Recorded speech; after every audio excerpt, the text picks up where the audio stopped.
lack of love for him. You men don't know how to love me as the woman disciples do, he would tell us.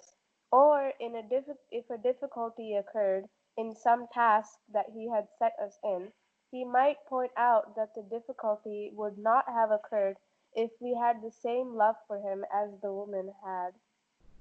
ఒకసారి బాబా ఎప్పుడూ అదే అంటూ ఉంటారు. స్త్రీలకి ఉన్నంత ప్రేమ స్త్రీలు చూపించేంత ప్రేమ పురుషులుగా మండలి పురుషులుగా మీరు నా పట్ల ఎప్పుడూ చూపించలేరు అని ఎక్కువగా ఎక్కువగా అంటూ ఉండేవారు. అయితే ఎప్పుడైనా ఏదైనా పని చెప్పినప్పుడు బాబా ఏం చేసేవారు, అదే ఈ పని స్త్రీలు చేసి ఉంటే ఇంకొంచెం ఎక్కువ ప్రేమతో చేస్తారు. కాబట్టి ఇప్పుడు మీరు చేయడం వల్ల వచ్చిన సమస్యలేవి నాకు స్త్రీలకు పనులు చెప్పడం వల్ల ఈ సమస్యలేమి వచ్చి ఉండేవి కాదు అని ఎక్కువగా అంటూ ఉండేవారు.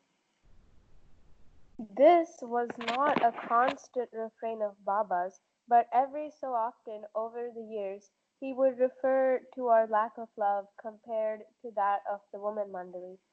After this had been going on for some time, I finally became so exasperated that I once blurted out, "Oh Baba, you talk about the love that the women have for you, but if you really want to have a taste of love from men, let there be an advent where you are in female form, and then you will see how we love you." అప్పుడు ఎప్పుడు ఎక్కువగా ఇదే విషయం చెప్పడంతో ఇతను I think మరి ఈరిచ్ గారో మరి ఎవరో ఈరిచ్ గారేనా ఈరిచ్ గారే అనుకుంటాను. అంటారు, బాబా నువ్వు ఎప్పుడు స్త్రీలు నన్ను ప్రేమిస్తారు మీకంటే ఎక్కువగా, స్త్రీలే నన్ను ఎక్కువ ప్రేమిస్తున్నారు అని అనుకుంటావు. అదే నువ్వు ఒక స్త్రీగా అవతారం చెంది ఉన్నట్లయితే మేము అంటే పురుషులుగా మేము ఇంకా ఎక్కువగా నిన్ను ప్రేమించే వాళ్ళము. నువ్వు పురుషుడివయ్యావు కాబట్టి నిన్ను స్త్రీలు ఎక్కువ ప్రేమిస్తున్నారు. అదే నువ్వు స్త్రీవిగా వచ్చినట్టయితే మేము మగవాళ్ళం పురుషులము ఎక్కువగా ప్రేమించి ఉండేవాళ్ళం అని అంటారు. Baba replied, "That cannot be because it is so ordained that the avatar always comes in human male form. The perfect masters can be either male or female. Baba Jan, one of the 5 perfect masters who brought about my advent, was in female form, but it is ordained that the avatar always descends as man amongst humanity." అప్పుడు బాబా చెప్తారు, నువ్వు ఇలా అనుకుంటున్నావు గాని భగవంతుడు ఇంతవరకు వచ్చిన ప్రతి అవతారంలోనూ ఒక పురుషుడుగానే వచ్చారు. భగవంతుడుగా ఉన్న అతను ఎప్పుడూ కూడా ఒక పురుషుడే అవుతారు. స్త్రీకి పూర్తిగా అంత అంటే అవతారం చెందరు. ఎప్పుడు స్త్రీగా అవతారం చెందరు, పురుషుడిగానే చెందుతారు. కానీ సద్గురువుల్లో మనం చూసిన 5 సద్గురువుల్లో ఒక స్త్రీ ఉంటుంది, ఆవిడ బాబాజాన్. కాబట్టి సద్గురువుల్లో దేర్ ఈజ్ ఎ పాసిబిలిటీ ఉన్నది, ఛాన్స్ అయితే ఉంది సద్గురువుల్లో స్త్రీగా రావడానికి. కానీ భగవంతుడు ఎప్పుడూ కూడా పురుషుడిగానే అవతరిస్తాడు అని చెప్పారు. Nowadays, when some women hear this, they think that it is discriminating. But actually, it has nothing to do with gender. The avatar is completely beyond gender and as are the perfect masters. The outward form of the body is not very important. In fact, once Baba told us a story about a perfect master who was neither male or female. అప్పుడు ఇప్పుడు నేను చెప్పింది ఒక స్త్రీ వింటే ఇదేంటి స్త్రీకి తక్కువ ఏంటి, మాలో ఏం తక్కువ, మేమెందుకు భగవంతుడుగా పుట్టకూడదు అని అనుకుంటుందేమో. అసలు నిజానికి భగవంతుడి స్వరూపము అంటే రూపానికి అతీతము. అది పురుషుడా స్త్రీయా అన్నది కాదు. హిజ్రాలకు కూడా ఛాన్స్ ఉంటుంది, హిజ్రా కూడా పర్ఫెక్ట్ మాస్టర్ అయ్యే ఒక ఛాన్స్ ఉంటుంది అని చెప్తారు బాబా. Nowadays, the story concerns a perfect master who lived in Lucknow in northern India. In India, there are tribes of such people. They are men, but they have long hair and they dress themselves in women's garments, in saris, skirts, bangles, and necklaces so that they look like women. Okay, అంటే Billy page గారు రాశారు, ఇక్కడ వాళ్ళకి కూడా హిజ్రాలు అంటే ఏంటో transgender అని అంటూ ఉంటారు. గానీ ఇతను చెప్తూ ఉన్నాడు. తెలియజేస్తూ ఉన్నాడు. హిజ్రాలు ఎలాగ బట్టలు వేసుకుంటారో, ఎలాగుంటారు. వాళ్ళు యూజువల్‌గా ఒక స్త్రీ రూపంలో ఉంటారు. కానీ గొంతు మరి వాళ్ళ నడక అదే గొంతు మాత్రం మగవాళ్ళలాగా ఉంటుంది. షేవ్ చేసుకుంటారు. బియర్డ్ ఉంటుంది. అదే కాకుండా నడక రూపం కొంచెం స్త్రీలాగా ఉన్నప్పటికీ ఫీచర్స్ అన్నీ మగవాళ్ళవి. ఆ విధంగా ఉంటాయని ఇతను ఎక్స్‌ప్లెయిన్ చేస్తూ ఉన్నాడు. చెప్తూ ఉన్నాడు. ఎలాగుంటారో హిజ్రాలు అని. As I said, there are tribes of these people who live together, and their position in society is very low. They are outcasts. No community will accept them. They were excluded from society almost entirely, but not completely. For those people, traditionally, they are good musicians. They tend to walk through the streets while their leader drums, and the rest of them clap their hands and dance, and keep time with bells and tinkling హ్మ్. anklets. ఇదే నేను చెప్పిన విధంగానే వీళ్ళు ఒక గ్రూప్‌గా నడుస్తూ ఉంటారు. ఎప్పుడు చూసినా వీళ్ళు గుంపులుగా ఉండడం మనం ఎక్కువగా చూడడం జరుగుతుంది. ఎందుకంటే ఈ సమాజంలో వాళ్ళ మీద చాలా తక్కువ భావం, చిన్న చూపు ఎక్కువగా ఉంటుంది. ఎందుకంటే ఇతరులు మగవాళ్ళు కారు, అలాగని ఆడవాళ్ళు కారు. అందువల్ల వాళ్ళని వాళ్ళు ప్రొటెక్ట్ చేసుకోవడానికి వాళ్ళు ఎక్కువగా గుంపుల్లో నడుస్తూ ఉంటారు. గుంపులుగా. అయితే వీళ్ళ జీవన విధానం ఎలా ఉంటుంది అంటే, ఇప్పుడు ఎక్కువగా సహజంగాట వీళ్ళు బాగా పాడగలిగే అదృష్టం వాళ్ళకి బాగా ఇస్తాడంట. ఎందుకంటే, ఇప్పుడు మనం ఒక శుభకార్యం జరిగితే కొంతమంది అలాంటి ఆడవాళ్ళొచ్చి డాన్సులు చేసి పెళ్ళికొడుకుని, పెళ్ళికూతురిని ఆశీర్వదిస్తూ ఆ విధంగా వాళ్ళకి కొంత డబ్బులిస్తూ ఉంటారు. అదే కాకుండా ఎవరైనా చనిపోయినప్పుడు గట్రా వాళ్ళొచ్చి ఏడ్చి ఏదో సీన్ చేసి అలాంటప్పుడు కూడా అది వాళ్ళ వృత్తిలాగా అన్నమాట. ఆ టైంలోని వాళ్ళొచ్చి అలాంటి హడావిడి అది చేస్తుంటే, ఆ విధంగా వాళ్ళు డబ్బులు సంపాదించుకుంటూ ఉంటారు. వాళ్ళ జీవన ఉపాధి అది. If a mother sees her children watching them as they pass by, for children, they're always attracted to anything colorful and out of the ordinary. She will quickly run and pull her child away. In short, we can say that they are considered the lowest of the low. ఇలాంటి సందర్భాల్లో అంటే వీళ్ళు కొన్ని పరిస్థితుల్లో అలా డాన్సులు, పాటలు అలా ప్రవర్తిస్తుంటే చిన్న పిల్లలు వాళ్ళన్నిటికీ అట్రాక్ట్ అవుతుంటారు గదా! వాళ్ళు కూడా వాళ్ళతో వెళ్లి డాన్స్ చేయడము, లేకపోతే వాళ్ళని చూసి సరదాగా మాట్లాడుతూ ఉండడం, నవ్వుతూ ఉండడం, వాళ్ళతో సరదాగా కలిసి ఉండడం చూస్తే వాళ్ళ అమ్మలు "ఒరేయ్! చాల్లేరా ఇలాగ ఇంక చేయకూడదు" అని వాళ్ళని వెనక్కి తీసుకురావడం. ఇంకా వాళ్ళ దగ్గరికి వెళ్ళామంటే నీకు దెబ్బలు పడతాయి అలాంటి మాట్లాడుతూ ఉండడం చేస్తుంటారు. ఎందుకంటే వాళ్ళు ఈ సమాజంలో తక్కువ వాళ్ళగా భావించబడుతూ ఉంటారు. ఇదంతా కూడా హిజ్రాల సంగతి, వాళ్ళ జీవన విధానాన్ని మనకి బిల్లీ పేజ్ గారు ఎక్స్‌ప్లెయిన్ చేశారు. Baba told us that in order to uphold this utterly rejected section of humanity, it was ordained that one from the Hijara tribe should become a perfect master. And so it was. One of this tribe became perfect, and so, naturally, all of his disciples were also set off that tribe. The perfect master became the leader of the tribe. He did not play the drum, but simply walked at the head of the tribe as they marched through the streets. అయితే బాబా ఏం చెప్పారంటే, ఇలాంటి ఈ తక్కువ భావాన్ని తగ్గించాలి. ఈ సమాజంలో వాళ్ళకి ఒక గుర్తింపు ఇవ్వాలి అన్నట్టుగా అనే ఉద్దేశంతోనో మరేంటో ఒక హిజ్రాకి సంబంధించినటువంటి ఒక వ్యక్తిని అతను పర్ఫెక్ట్ మాస్టర్ సద్గురువుగా చేశారు. సద్గురువు అయ్యారు. అయితే అతను ఈ మిగతా వాళ్ళు చేసిన విధంగా పెళ్ళిళ్ళలో గాని, డాన్సులు, ఈ పాటలు ఇలాంటివి ఏమీ చెయ్యరు. అయితే అతను హిజ్రాలో పుట్టడం వల్లో మరేంటో అతనికి సంబంధించిన శిష్యులు అందరూ కూడా హిజ్రాలుగానే ఉంటారు.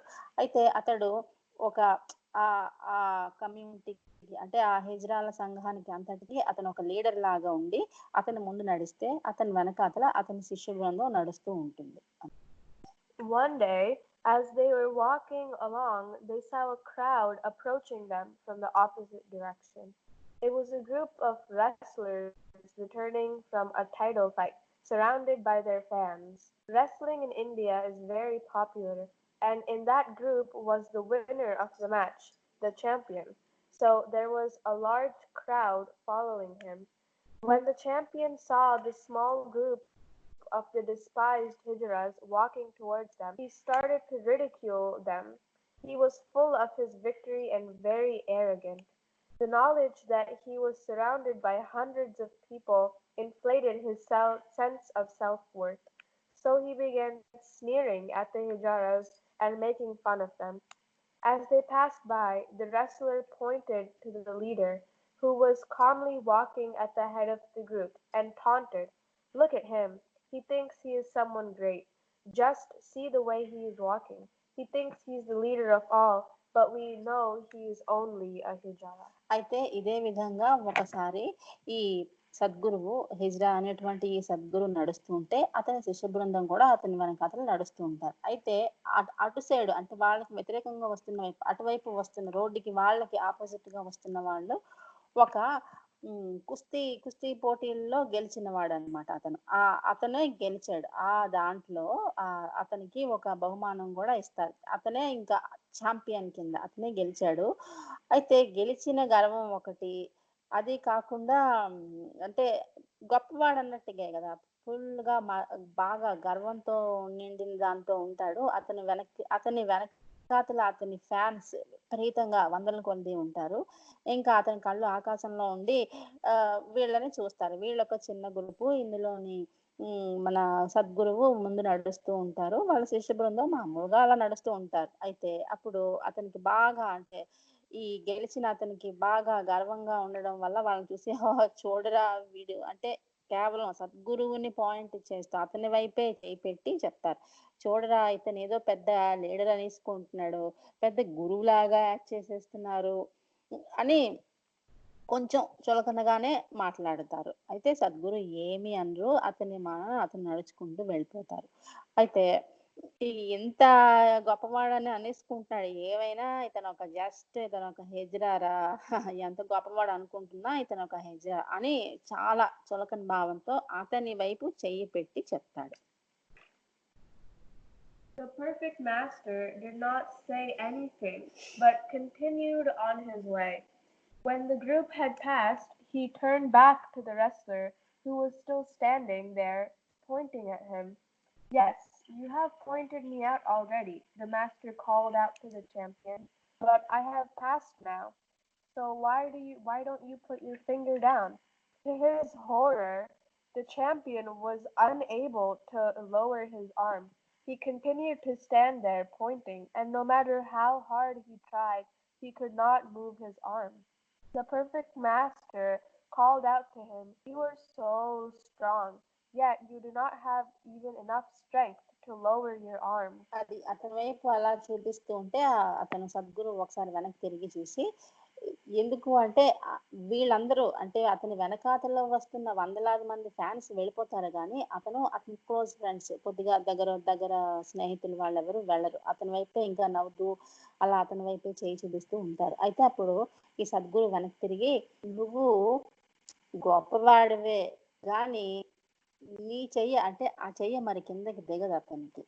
ఎందుకంటే సద్గురువుని ఒక మాట అన్నారు అంటే ఇంకా అది మరి చాలా ఎక్కువ. ఇంక ఆ చెయ్యి ఎంత చేసినా కిందకి దిగదు. ఇలా పాయింట్ చేశారు కదా! అందువల్ల అయితే "నువ్వు చాలా గొప్పవాడివి. ఎంతో మందితో గెలిచావు. ఆడి మరీ గెలిచావు. గానీ నీ చెయ్యి కిందకి తీసుకునేంత శక్తి కూడా నీకిప్పుడు లేదు" అని అంటారు. As the crowd watched in amazement, they saw that the champion was helpless in this situation, and they realized that the leader of the Hijaras must have done something to him. They understood for the first time that the leader of the Hijaras was not an ordinary person. The word went down around town, and soon everyone knew what had happened in the street that day. Still, most of the community continued to look down on the Hijaras. It was the youth of the city who were drawn to the perfect master.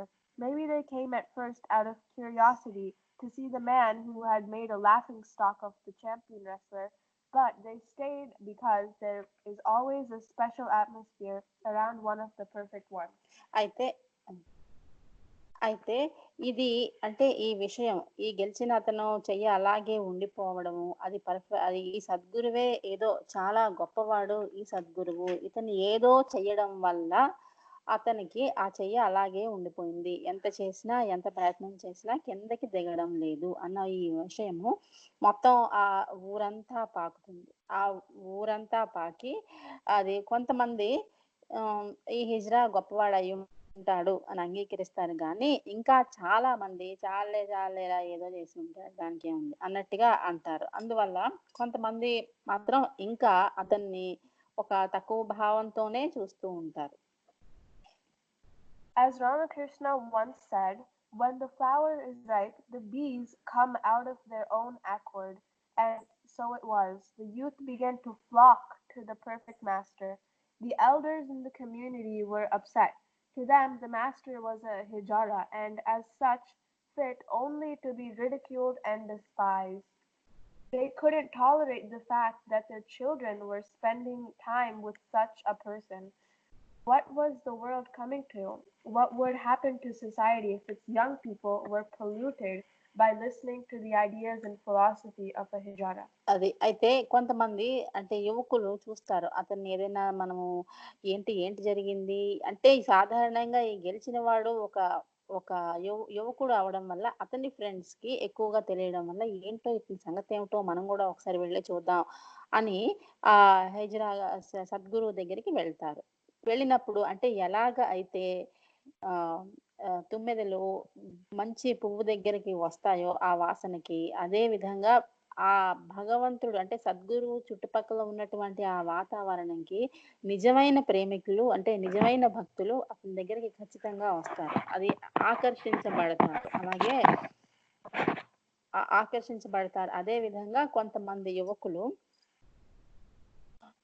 యువకులు ఆ సద్గురు దగ్గరికి వచ్చి అతని అక్కడ ఉన్నటువంటి వాతావరణాన్ని చాలా బాగా ఎంజాయ్ చేస్తూ ఉంటారు. గానీ వాళ్ళ తల్లిదండ్రులకి మాత్రం అది ఏమీ నచ్చదు. ఇదేమిటిరా చిన్న పిల్లాడివి నువ్వు వెళ్లి అతని దగ్గర కూర్చోవడం ఏమిటి? అది ఒక హిజ్రా దగ్గర అతను చెప్పిన మంచి మాటలు అనడం ఏమిటి? అది నువ్వు వినడం ఏమిటి? అని వాళ్ళకి ఎంత మాత్రం అది నచ్చదు. అందుకని ఇతను ఏమీ ఒక సద్గురువు గాని, ఒక మహానుభావుడు గాని ఏమీ కాదు అని ఏదో ఒకటి చేసి ఇతను ఒక మోసగాడు అని నిరూపించాలి. దానివల్ల మనము మన పిల్లల్ని కాపాడుకోగలుగుతాము. ఈ మోసగాడి బారి నుంచి మన పిల్లల్ని బయటపడగలుగుతాము అని ఒక ఐడియాతో ఉంటారు. They came up with what seemed to them like a good plan. They would get two young men and dress one of them up as a woman. Then they would present them to the master as a newly married couple who would ask for his blessings for a child. The master would naturally give his blessing, and then he would be exposed as someone who is not all knowing. అయితే వీళ్ళ plan ఏంటంటే వీళ్ళ ఒక ఉపాయం ఆలోచించారనుకున్నాం కదా! ఆ ఉపాయం ఏంటంటే ఇద్దరు మగవాళ్ళని ఒక మగతను ఇంకొక మగవాడిని సేమ్ అచ్చం ఒక అమ్మాయిలాగా తయారు చేసి చీర అది కట్టి ఇతని దగ్గరికి తీసుకొని వెళ్దాము. కొత్తగా పెళ్లి చేసుకున్నారు. వీళ్ళకి మీ మీ ఆశీస్సులు కావాలి అని అడుగుదాము. ఎలాగైనా అతను నిజమైన సద్గురువు కాదు కాబట్టి ఖచ్చితంగా వీళ్ళిద్దరిని ఆశీర్వదిస్తారు. అప్పుడు దాన్ని మనం అవకాశంగా తీసుకొని అందరికీ చెప్దాము. నిజంగా ఇతను సద్గురువే అయితే ఆశీర్వదించడు కదా! ఒక మగాడిని ఆడవాళ్ళగా వేషం వేసినప్పుడు కనిపెట్టాలి కదా! నిజమైన సద్గురువు అయితే అని అని అందరికీ ప్రచారం చేద్దాం. ఈ విధంగా అతని మోసాన్ని బయట పెడదాం అన్న ఒక ఉపాయంతో వస్తారు.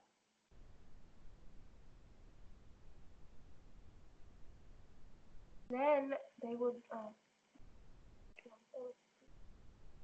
When the young couple was ready, they went to the master, who was sitting in his customary place by the roadside, surrounded by his disciples. The couple approached the master. "Yes, what is it?" the master asked. "We have just gotten married," and the couple replied, "Yes, we would like your blessings for a son." "A son?" "Yes." We would like to be blessed with a baby boy. That is our longing. Please bless us." The master looked pointedly at the boy who was playing the part of the bride and asked, "Are you sure you want a son?" The bride shyly repeated, "Yes, we really want that." The master told the couple to think about it. He pointed out that it is a big responsibility to raise children and that they were only a newly married couple. అయితే ఇలాగే వాళ్ళు అనుకున్న పథకం ప్రకారము ఒక అమ్మాయి లాగా తయారు చేసిన ఒక అబ్బాయి వస్తారు. ఆ అమ్మాయి లాగా తయారైన అబ్బాయి వస్తారు. అయితే అతని దగ్గరికి వెళ్తారు. అతను ఎప్పటిలాగే ఒక ఒక అంటే రోడ్డుకి పక్కగా కూర్చుంటారు. అతని శిష్య బృందంతోటి, "ఇగో సార్, గురువు గారు, మేము కొత్తగా పెళ్లి చేసుకున్నాము. మాకు ఎలాగైనా ఒక అబ్బాయిని సంప్రాప్తించండి" అని అంటారు. అతను అంటాడు, మీకు అబ్బాయి కావాలా? ఎందుకు అని అంటే, "మాకు ఎప్పటినుంచో అబ్బాయే కావాలి అని చాలా ఎక్కువగా కోరికగా ఉంది. మీ ఆశీస్సులు, మీ కృప ఉంటే తప్పకుండా మాకు ఒక అబ్బాయే పుడతాడు. మీరు తప్పకుండా మమ్మల్ని ఆశీర్వదించాలి" అని అంటారు. అంటే అప్పుడు, "నిజంగా మీకు అబ్బాయే కావాలా?" అని అడుగుతాడు గురువుగారు. "నిజంగా మీకు అబ్బాయే కావాలా?" అంటే, "మాకు నిజంగా అబ్బాయే కావాలి" అని మరి ఆ అమ్మాయి వేషంలో ఉన్న అబ్బాయి మరీ సిగ్గుపడిపోతూ మరీ చెప్తూ ఉంటాడు. దానివల్ల, "సరే అయితే మీకు నిజంగా అబ్బాయే కావాలి అనుకుంటే, నేను తప్పకుండా ఆశీర్వదిస్తున్నాను. మీకు అబ్బాయే పుడతాడు" అని చెప్తారు. The master blessed the couple, and the elders were full of glee. "Now we have him," they thought. They called a meeting of all the leading people in town and questioned the couple before everyone. "You are a man, but you are dressed as a woman?" they asked the boy who played the part of the bride. "Yes." "And you asked the leader of the tribe to bless you and to have a son?" "Yes." "And did he?" "Yes." "Were there witnesses to hear this?" And so the interrogation went on. At the end, the elders turned the congregation and announced, "See, it is confirmed that the man is an impostor. It is impossible for a male to conceive. The man cannot be all-knowing to give such a blessing. He is a fraud. He is duping others into believing he is of high spiritual status. We have proved that this is not so." Okay. అయితే ఇదే విధంగా ఈ విషయాన్ని వాళ్ళ పెద్దవాళ్ళకి చెప్తారు. Plan అంతా అనుకున్న ప్రకారమే జరిగింది అని చాలా సంతోషపడి, ఆ పెద్దవాళ్ళు ఆ ఊరికి అందరికి ప్రచారం చేయడం మొదలుపెడతారు. "చూసారా, ఒక అబ్బాయికి ఇలా చేస్తే వాళ్ళు ఖచ్చితంగా మీకు మగపిల్లడే పుడతానని చెప్పాడు. ఇదేం గురువుగారు, ఇతనేమి నిజమా? ఆలోచించండి" అని ఆ ఊర్లో ఉన్న అందరికీ ఆ పెద్దవాళ్ళంతా ప్రచారం చేయడం మొదలుపెడతారు. ఆ ఊర్లో వాళ్ళు కూడా నమ్ముతారు. నమ్మి, "ఓహ్! అలాగా, అలా చేశారా? అవును కదా! నిజమైన గురువుగారే అయితే కనిపెడతారు కదా!" అని అందరూ కొంచెం అతనికి ఆపోజిట్ గానే ఉంటారు. Meanwhile, the boy who played the role of the bride began to have an uneasy, bloated sensation in his stomach. When the sensation didn't go away, they took him to a doctor, but all the medicines prescribed had no effect. The doctor examined the boy, and there were unmistakable signs of pregnancy. The doctor was confounded, and it was not possible for a male to conceive and carry a child, and yet it was happening. The parents were thunderstruck and furious. The elder అయితే ఆ అమ్మాయి వేషం వేసుకున్న అబ్బాయికి sudden గా ఏదో అంటే వాంతొచ్చినట్టు, ఏదో మొహం తిరిగి పడ్డట్టు, అలాంటి గుర్తులేవో కనిపిస్తూ ఉంటాయి. ఏమీ అసలు ఒంట్లో బాగుండదు, ఏమీ తినాలనిపించదు. సరే, ఏదో విధంగా ఏదో అయ్యి ఉంటుంది, ఇండైజెషన్ అన్న ఉద్దేశంతోటి డాక్టర్ దగ్గరికి తీసుకొని వెళ్తారు. డాక్టర్ దగ్గరికి తీసుకొని వెళ్తే డాక్టరు చాలా ఆశ్చర్యపోయి, "ఇతడికి గర్భం దాల్చేయడు" అని చెప్తారు. అప్పుడు వాళ్ళకి చాలా షాక్ అవుతారు. ఎందుకంటే ఒక మగవాడికి గర్భం రావడం అనేది అది జరగని పని. అది సృష్టికి విరుద్ధము అని వాళ్ళంటారు. The elders couldn't believe it. They went to the doctor, but there were no mistakes in the diagnosis, and each week that went by, it made it clearer that he was indeed pregnant. So the elders set out to find the master, but instead of sitting as usual by the roadside, the master was out walking with his tribe of Hijaras. Baba, when he was telling this story, gave a delightful picture of the master leading all the elders with their long beards and dignified, pompous manner, a merry dance through the streets of Lucknow. As the elders sought to contact him and he managed to evade them, Baba seemed to thoroughly enjoy telling the story. I still have that picture in my mind of him. అది అయితే ఇతనికి ఈ అబ్బాయికి అంటే అమ్మాయి వేషం వేసుకున్న అబ్బాయికి ఖచ్చితంగా అతను గర్భం వచ్చింది. అంటే పిల్లలు పుట్టే స్థితికి వచ్చాడు. అది రోజుకి రోజుకి కనిపిస్తూ గూడా ఉంటుంది. అంటే అతని పొట్ట ఎత్తుగా అయిపోవడం, అతనికి ఇంకా వాంతులు ఎక్కువవ్వడం, ఇంకా ఏమీ తినాలనుకోకపోవడం. అంటే డే బై డే రోజుకి రోజుకి అది పెరిగిపోతూ ఉంటుంది. అప్పుడు ఆ పెద్దవాళ్ళకి బుద్ధొస్తుంది. అర్థమవుతుంది. ఇదంతా ఎందుకు జరిగింది అని వాళ్ళు ఆలోచిస్తారు. ఎందుకు జరిగింది అంటే అతని శిష్యుల దగ్గర గురువుగారి దగ్గరికి వెళ్లి కొడుకు కావాలి అని మరీ ఎక్కువగా అడగడం వల్ల, అతను ఆశీర్వదించడం వల్ల ఇది ఇలా జరిగి ఉంటుంది అన్న ఉద్దేశంతో ఇంక లాభం లేదు. మనం ఏం చేయాలి అంటే వెంటనే గురువుగారి దగ్గరికి వెళ్లి అతని క్షమాపణలు అడగాలి. అతను ఒక్కడే ఈ పరిస్థితుల నుంచి ఈ అబ్బాయిని కాపాడగలడు అని నిర్ణయం చేసుకొని అతని దగ్గరికి వెళ్తారు. అయితే ఎప్పుడు అక్కడ కూర్చుండే చోట అతను ఆ రోజు ఉండరు. అతను నడుస్తూ ఉంటారు. రోడ్డు మీద నడుస్తూ ఉంటారు.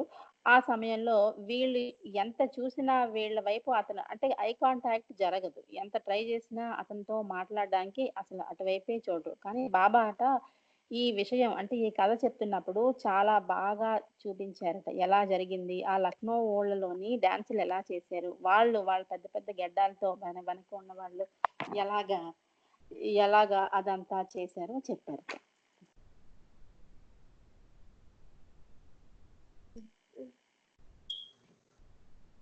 At this time, all began to weep, especially the bride, and they all fell at the feet of the master, begging his forgiveness and pleading with him to do something.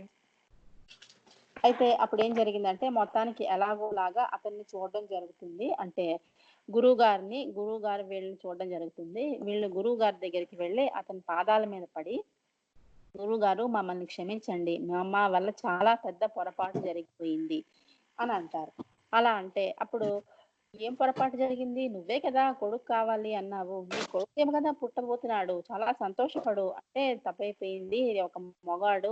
ఇతను ఒక మొగాడు. మిమ్మల్ని తప్పువాడు, మోసగాడు అని నిరూపించడానికి మేము ఇదంతా చేసాము అని అంటారు. అయితే ఈ పెద్దవాళ్ళు ఏం చేస్తారంటే చిన్న పిల్లల్ని ముందుకు తోసి పెద్దవాళ్ళు వెనకే ఉంటారు. అప్పుడు చిన్నపిల్లలు అంటారు అంటే ఆ యువకులు అంటారు, చేసింది నువ్వు. మీరు మమ్మల్ని పంపించారు. మీరు ఆడించినట్టుగా మేము ఆడాము. కాబట్టి మీరు క్షమించమని అడగండి గురువు గారిని అని అంటారు. సరే అని ఆ పెద్దవాళ్లే వెళ్ళి అతని గురువు గారి కాళ్ళ మీద పడితే అప్పుడు అతను అంటారు గురువుగారు, నా చేతిలో ఏమీ లేదు. ఒక్కసారి నేను ఆశీర్వదించాను అంటే మరి నా ఆశీర్వాదాలని నేను వెనక్కి తీసుకోలేను. అంటే ఆ అబ్బాయి అంటే అమ్మాయి వేషంలో వెళ్ళిన అబ్బాయి ఏడుస్తాడు చాలా గట్టిగా, నేను ఇక్కడ నా పరిస్థితి ఏంటి? ఇది ఎవ్వరికీ జరగదు. ఇలాంటివి ఎవ్వరికీ జరగలేదు కూడా అని అప్పుడు సరే అయితే నేనైతే నా ఆశీస్సుల్ని వెనక్కి తీసుకోలేను గాని నా శిష్యులు అంటే నా మిగిలిన హిజ్రా శిష్యులు వాళ్ళు భగవంతుడికి ప్రార్థన చేస్తే ఏమో భగవంతుడు నీ మీద కనికరించి దీన్ని తీసియొచ్చు.